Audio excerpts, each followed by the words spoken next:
Hi, I'm Callum from Tyne Valley Motorhomes, and this is a handover of an auto sleeper Warwick Duo. So on the driver's side of the vehicle, this vehicle is fitted from the factory with a standard 25 litre LPG tank. So you'd fill it from a filling station instead of carrying a conventional 6 kilogram gas bottle. So you get 25 litres in, like I've said, you go to your filling station and connect. So it's a bailing fit, you push it on, you want to twist it, and pull the trigger back. This will pressurise the filling gun to the vehicle. Then you can press and hold the button on the pump until simply it comes out. Once it stops, it's full, and you pull the lever back down, unscrew it off, and remove the filling gun from the vehicle and hang it back up. So normally from empty, these tend to take anywhere, because normally you pay 90 to £1.10 a litre depending on where you're filling up with LPG. So it can take anywhere from £18 up to £26 to fill from empty. But it's more widely available on the continent, so if you plan on taking it on the continent,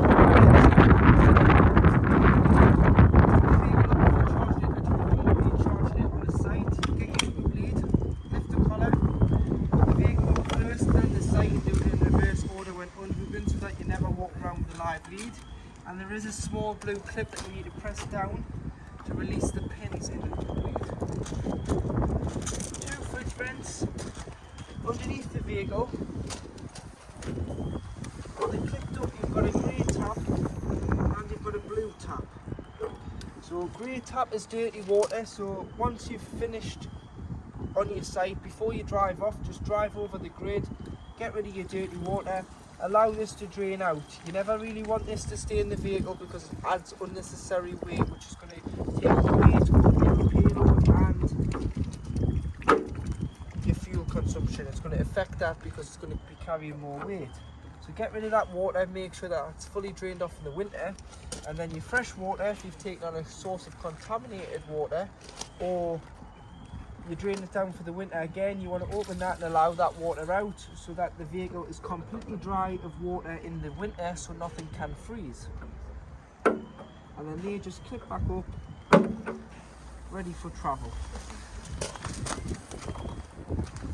If you were on a super site, instead of using your aerial on the roof of the vehicle and they offer an aerial on the post, just get a length of coax and connect here, and it means that you can connect to their aerial instead of using yours, just because yours might not get a good enough signal, whereas theirs, they might have theirs somewhere else on site which picks up a good enough signal. So that's more in your hard to reach locations such as the lakes where you might have to use that. Here is your filling point for your freshwater tank. So on a auto sleeper, it's got a different fitting. So it hasn't got your conventional hose, it's got a square pump fitting. So it's a wheel fitting. You push that on there and you can connect the other end up to the tap and fill it until it's full by checking on your control panel. Once it's full, you can just push the 2 white clips in and pull the connection off. But that's how you fill the vehicle using it. That's supposed to use more. If you wanted, you can get the same fitting with a submersible pump. So if you can't get water, if you can't get a hose pipe near the vehicle, you can bring water to the vehicle and connect the pump up, and it'll suck the water out of the drum into the vehicle. Flue for your boilers at the back. So this boiler works on gas and electric, but just allows the fumes out when operating on gas.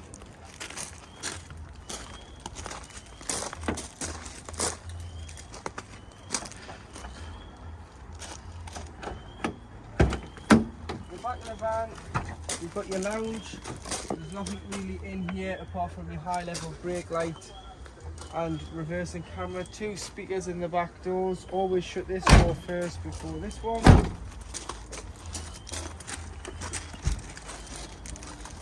External gas point, so if you plan on taking a Kadak with you or external barbecue, you need to get a quick release connection which goes into here. Then to connect the quick release connection to some pipe, you need some orange gas hose pipe and a Jubilee clip to connect it on here, and a Jubilee clip to connect it on the barbecue or Kadak, and then you can turn the tap on and it'll use the gas supply in the tank on board the vehicle instead of carrying a separate bottle.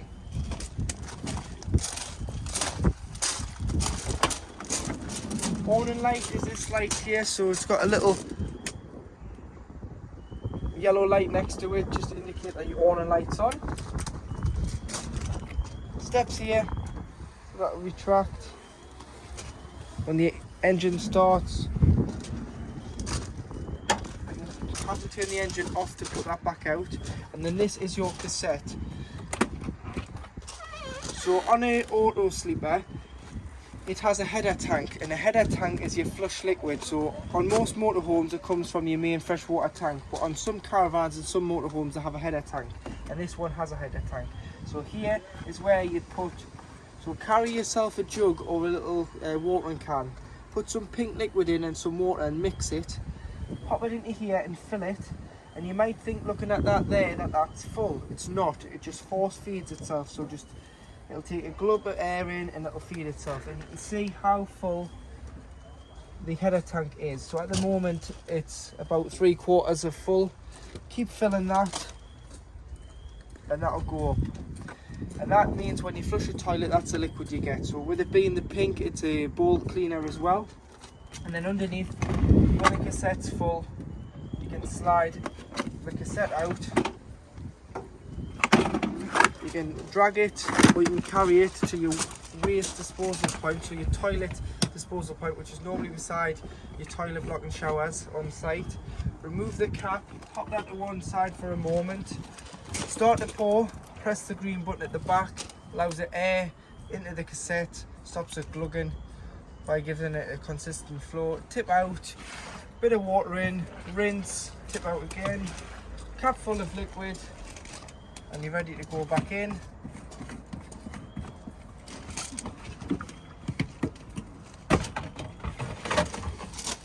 Back into the van.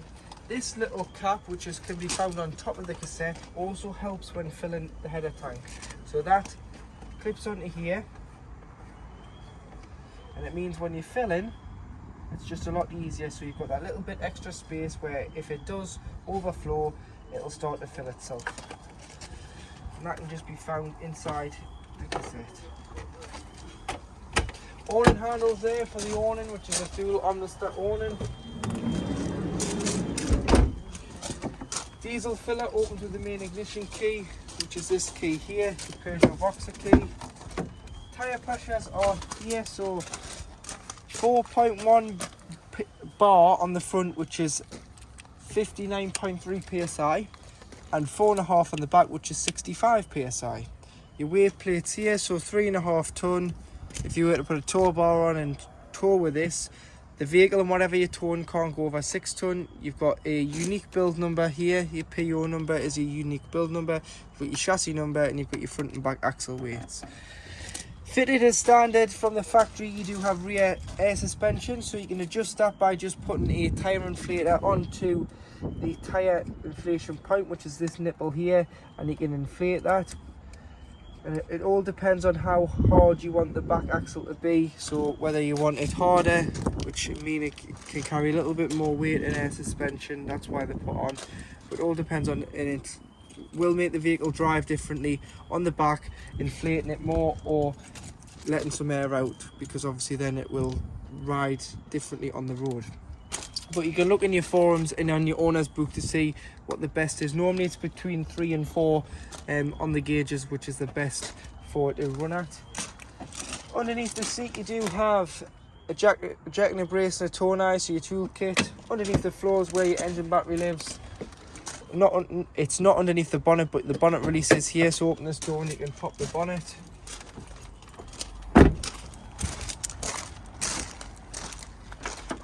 Underneath the bonnet you do have all your fluids, so you have screen wash, brake fluid, power steering fluid, coolant, paint code, oil filler, oil dipstick, earth for giving or receiving a jump start, and your positive for giving or receiving a jump start, which is just here underneath the cover. So when you come into the van, this is your Sergeant control panel. So to turn your 12 volt system on, you turn your on button on, which will illuminate blue.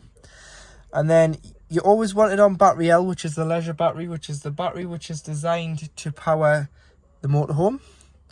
So click battery L, you can see the voltage of the leisure battery. However, when you hooked up, it does give a false reading, so unhook the vehicle to get a true reflection of the leisure battery. If you ever wanted to view the level of the vehicle battery, you can click the vehicle, but it is now using the vehicle battery to power all your lights and appliances inside the motorhome, which isn't advised. It may get you out of a situation for an hour or so, but never have it on that for longer than that, otherwise you can flatten the engine battery. So always put on the vehicle the leisure battery, because the vehicle is designed to start the engine, and you wouldn't want a flat battery when you're on your holidays. Check your level of your water in your freshwater tank. So once it's, you know, you've got water on board, you can turn your pump on, and that will pressurize the flow of water to the taps, toilet and shower. This switch here is your freshwater tank heater. So if you're away in the winter and it's potentially going to freeze, before bed, turn it on, and it'll just keep the water above freezing, so that when you get up in the morning, the freshwater tank isn't frozen. This switch above your owner light is your master switch for all your lights. So you need to make sure that's on, and then you'll be able to individually turn your lights on and off. So in the kitchen, you do have 3 gas burners.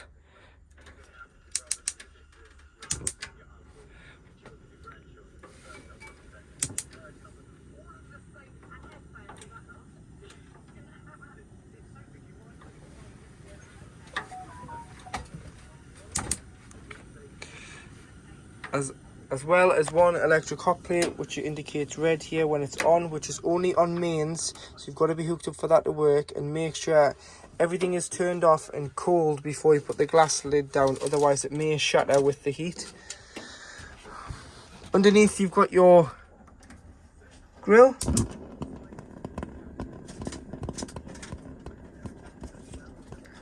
and under the grill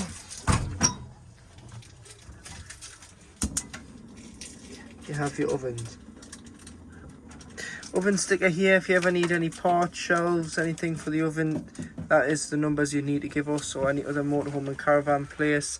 But all your oven, shelf and grill pan are just in here. They've just been taken out because they tend to rattle a little when travelling, so either wrap them up in tea towels or take them out. Storage underneath. Storage with a slide out cutlery tray. And also at the back you do have your power supply unit. So you've got your RCDs and MCBs. So you can try here before you try your main site. And if you're not receiving power, the best way to check is by tripping the vehicle. If the vehicle trips, you've got power. If it doesn't trip, you're not receiving power. And on the other side you do have your 12-volt fuses. So carry some spare fuses with you. They're all listed on the front on what fuse does what. So do carry some, because if you're ever getting a problem with 12-volt and you've got power in the leisure battery and a singular 12-volt item isn't working, it's probably going to be a fuse. So just check a fuse, and it's easy, just pick it out. If it's broken, replenish the fuse. So that's why it's a good idea to carry some in the van with you at all times, just in case you ever need to use them. Underneath you've got some gas taps, so you've got fridge, heating and hot water, and the oven hob combination. It tells you there if you ever need to turn them off. Sometimes with the main tank you can turn the main tank off, but you need to get underneath the vehicle and there's a big stopcock. However, when you're boarding a ferry, what a lot of people do with gas tanks is they just turn the gas isolation valves off. So you would just shut the motor off, then no gas can get into the vehicle, it's all contained to the tank. However, these are mainly for when the vehicle's serviced. Just make sure they're all on like this. Above the hob you do have an extractor with a fan and a light, a microwave, which is a mains 800-watt microwave, cup, plates and cup racks on either side.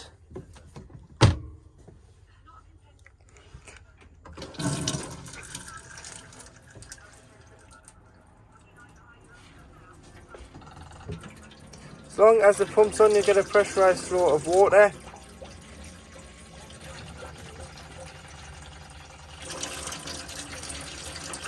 And this water there is starting to get warm, so your hot water system is working as it should. So to use your Thetford fridge, you need to turn on and off the fridge here. You'll get a little green light if it's on, and if you press it once, the control panel will light up. To turn it off, you just press and hold. That's it off, that's it back on. You've got 3 sources that you can heat the fridge off, so you can heat it off or cool it off even. So you've got mains electric, which is a picture of the plug, which you can use if you're pre-chilling it at home or you're on a site. However, if you're not on a site and you're not hooked up to electric, if you press and hold and wait until it flashes and then use the arrows, you'd have to use gas. And then this is the temperature, so when pre-chilling, have it on 5. When you put your shopping in, turn it down, because sometimes it can just be too much and freeze the shopping. So that's gas, so you'd use that if you're wild camping or if you were parked in a service station or anything like that where you had to leave your fridge on for an hour or so but you didn't have any power, you'd have to use your gas. However, when you're travelling between either using gas or electric and you start to travel, you can select the battery. The battery is not the leisure battery, it's the vehicle battery. So it's a picture of the battery there, click enter, select your temperatures. It's flashing there to say that there's a fault because it's not off the leisure battery, it's off when the vehicle is physically started.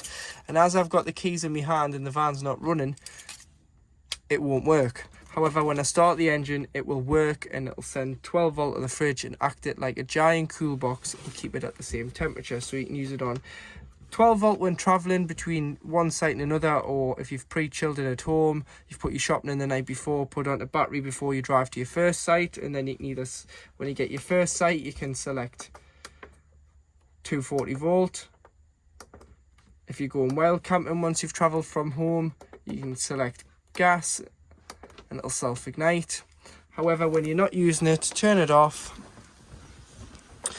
and leave the door open, because if you leave the door shut, it's got an airtight seal on there, it'll trap the air in and it'll start to make the motorhome smell. So underneath the catch there's this little toggle, you need to pull that out, that slots in there, and you can allow air to circulate in and out of the fridge.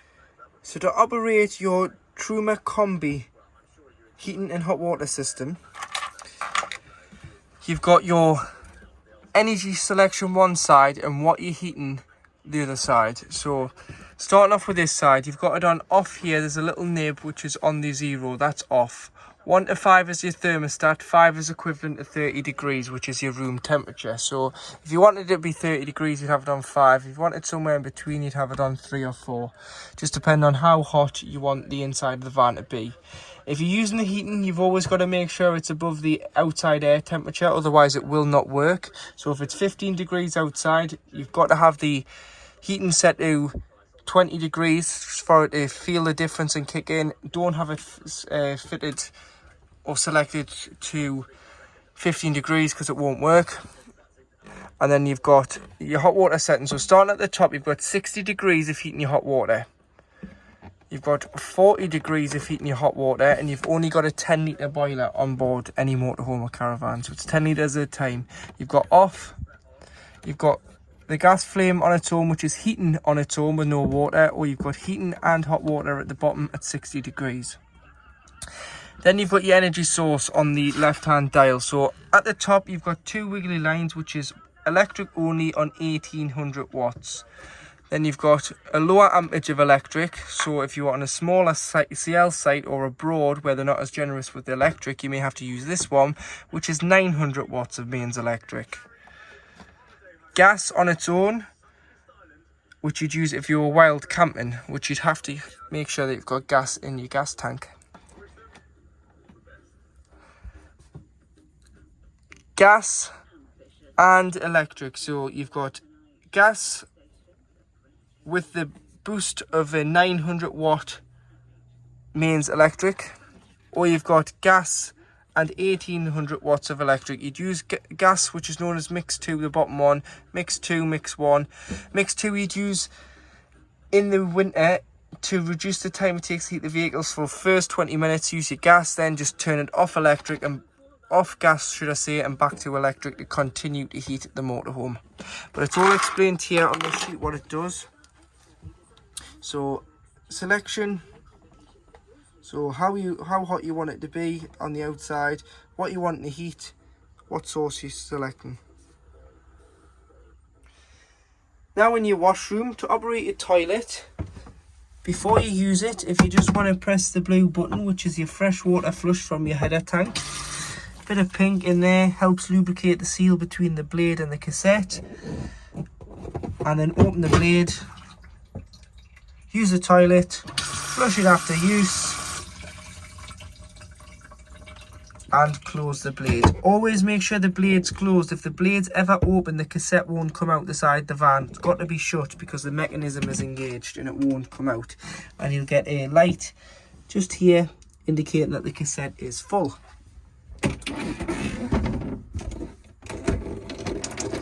The hand basin, hot and cold water tap.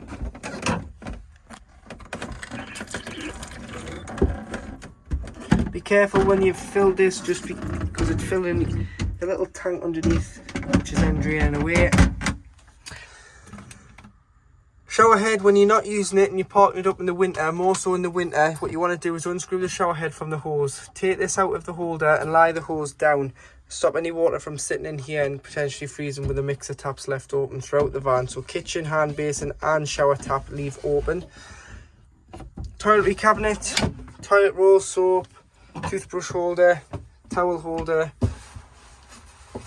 Shower screen, which covers the toilet when showering, that clips back. Light has an individual switch on, and you've got a little hanging rail that someone's put in here for a wet towel to dry, but also works great if you have been caught in the rain with your coat. Hang that on there with some hangers and it'll drip dry. It is heated in here as well, so it'll get really warm because it's a confined space on the van, so it's the smallest space, so it'll get nice and warm. In the wardrobe area, you've got your booster, so it's a telecoaerial, but it does have an inbuilt booster, so you can amplify the signal. If it's still pixelating, try bringing it down because it might just be interference from the amplifier.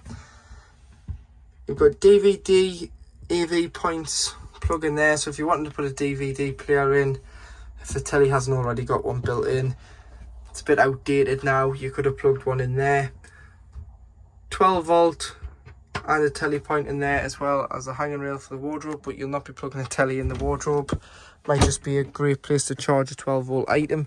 However, you have got your TV here, which is plugged in by 12 volt, so this will work just off the leisure battery, so you don't have to be hooked up for this telly to work. It'll work when hooked up and when not. Turn it on. I'll go to green there.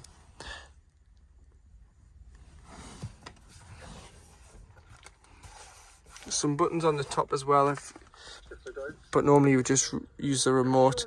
And then every time you move location, you do have to retune this telly. So AQT, this button here, press and hold. OK, and it'll do an auto search and find as many channels as it can. However, this has got an inbuilt DVD player. If you needed to put the DVD player on, you just press source and change it to DVD and put a DVD in.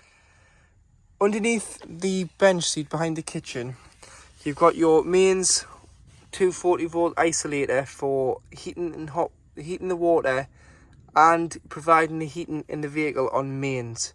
So if you left the vehicle hooked up in the winter and you didn't want to accidentally knock the dial on, you can isolate it here. However, you do need this on for that dial to turn orange when it detects it. If that dial doesn't turn orange, it means you've not got power on board. So you would have to come here, check that you've got mains supply on. But as you can see there, it is orange, which means it is on. They've put this safety guard on top of the boiler. It's up to you whether you keep it on or not. It's just 3 screws on each side. It does impact where you can see the boiler drain from, so I do apologise, but this is your boiler drain, this here. So you've got a black box with a blue diamond on the top. This is a Truma anti-frost valve. So if you want to Google it, just Google Truma anti-frost valve, and there'll be separate videos on showing how this works. But at 3 degrees, it'll automatically detect when the vehicle's not in use. So if it's stood on the drive in a storage yard and you've left water in it, it will detect and drop the 10 litres of water out underneath the van.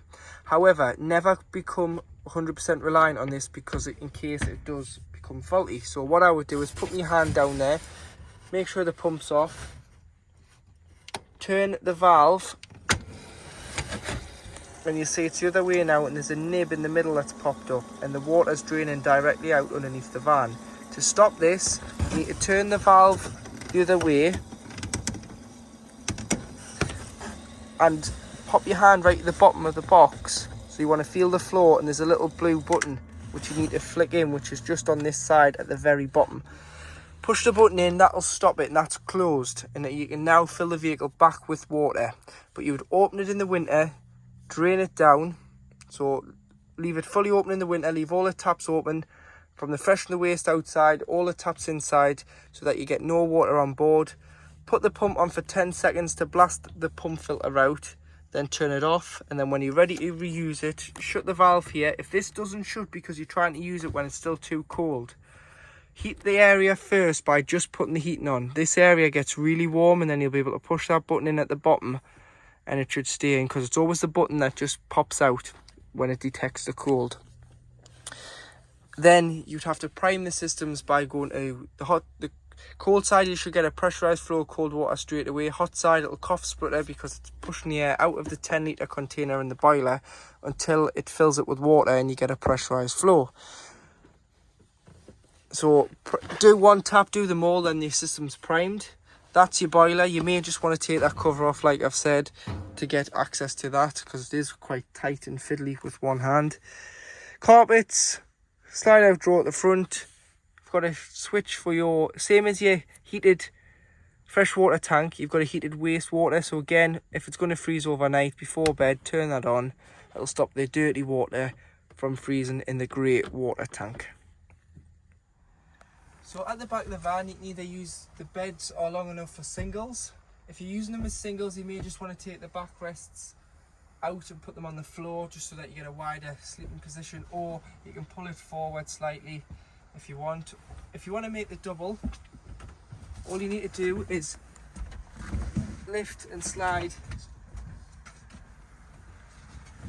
the bases in, backrests into the middle. You just want to remove these, pull this back, that back there, this forward,